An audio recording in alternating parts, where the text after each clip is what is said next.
everybody. It's been a while since I did one of these for this station anyway. Station? Channel? Whatever, YouTube thing. Yeah, if you haven't checked our YouTube channel recently, you may notice if you look below, all of our shows are now on YouTube in audio. Sorry, I didn't have time to go make videos for all of them, but there is plans in future to do some slightly more visual stuff to go along with our audio podcast form. So we are looking to up our game, shall we say, and increase our audience and bring us to the world of YouTube. So this is my first FrightFest 2016 driving blog part. I am on my way to Glasgow to FrightFest. Unfortunately, I love that FrightFest always try and give us more value for money and sneak in the night before movie.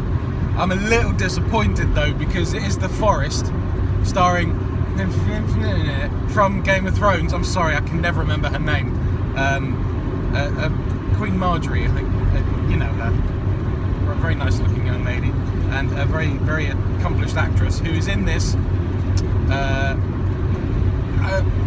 horror movie, ghosty movie. I mean, I've seen one trailer for it and it looked quite promising. Well, it either looked like it was going to be just absolutely standard fare, tick all the boxes for spooky stuff happening in the woods, but I'm hoping that's just what they did with the trailer to misfoot us slightly and say, you think it's going to be like this, but actually, kaboom! So we will see, but I won't see, because I'm going to miss it. So what I might do is, depending on who I bump into at this year's FrightFest, I may try and collar somebody who did see it and get their thoughts and bring those to you. I will be there from Friday afternoon onwards, and I will catch the main bulk of the festival. As usual, I am going in completely uneducated. Now, normally this is just because I'm a very lazy person, but I've actually realised that I quite enjoy the not knowing. The only film I know of going into this festival, and obviously if you listen to the podcast you'll be well aware of our absolute disgust that they remade Martyrs.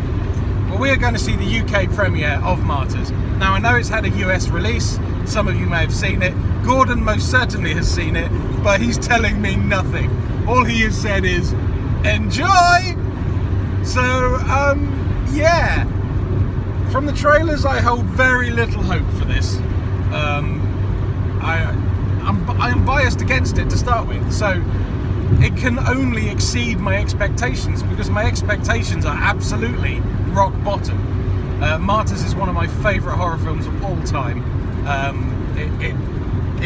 It did things to me emotionally I didn't think were possible, and you know, I've seen the sickest stuff there is to see, and Martyrs isn't about being sick. It is about emotion and feeling, and I still don't know if I truly understand why I love this film, what it is about this film that gets me, and even to recommend it to someone else is difficult. People say, why is it such a good film?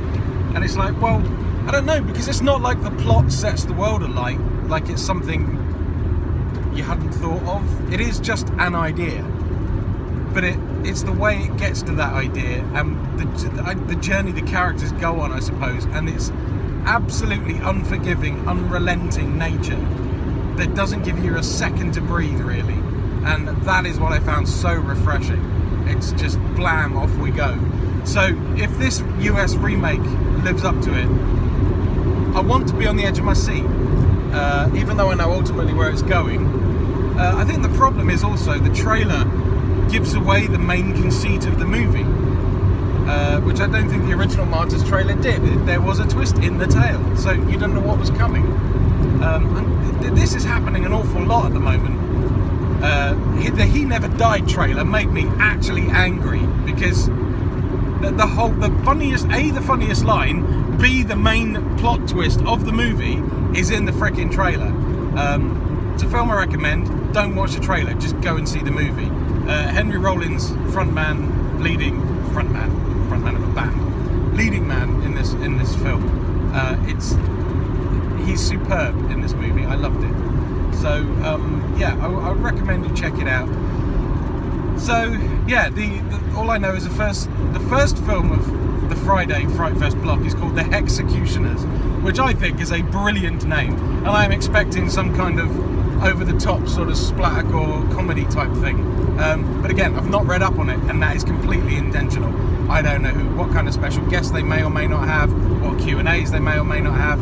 I am just going to roll with the punches as ever, and I will bring you updates as I go. As ever, I'll be taking some audio of the Q&As and things like that, and they will come out on the podcast version, and these video blogs will basically be my thoughts.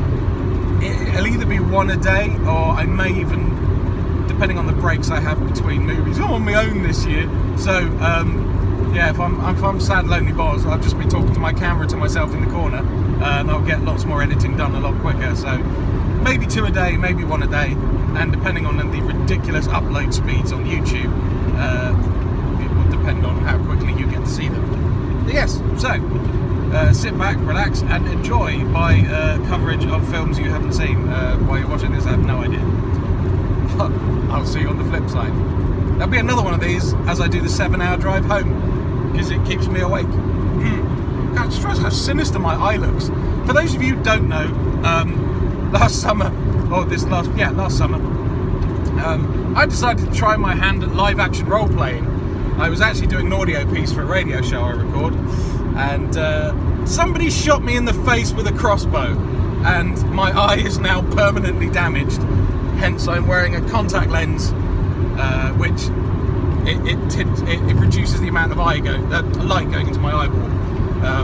But it's sort of the Terminator look, and just looking at this camera feed, I've realised how much it stands out in this light. So sorry if it's freaking you out, but that is just the way it is. Yeah, there's a tangent. I will catch you on the next video. Hey, who knows, Paul might be in the seat next to me again. Wouldn't that be funny? Right, I'll see you later, guys. Bye. Hello. So I do this thing, right? So I'll put the film schedule in my calendar, so I can see it on my watch, so I know which film's next. Because when you've only got gaps between films to go and get food, that kind of stuff. It's just good to know when the next one's scheduled. Although they have been known to change the schedule between me doing that and getting there. So obviously I've seen the film titles, and the first film today is called The Hexecutioners. Now, for any of you like die-hard metalheads out there like myself, all I can think of when I think of that title is the Gwar song, Sexecutioner. If that's not on the soundtrack somewhere, I feel these people may have severely missed a trick. Or got Gwar to do another remix of the same song where they just change the title to Executioner. Anyway, that's just, if you've never heard of Gwar, you don't know what I'm on about. It's funny, trust me. Onwards!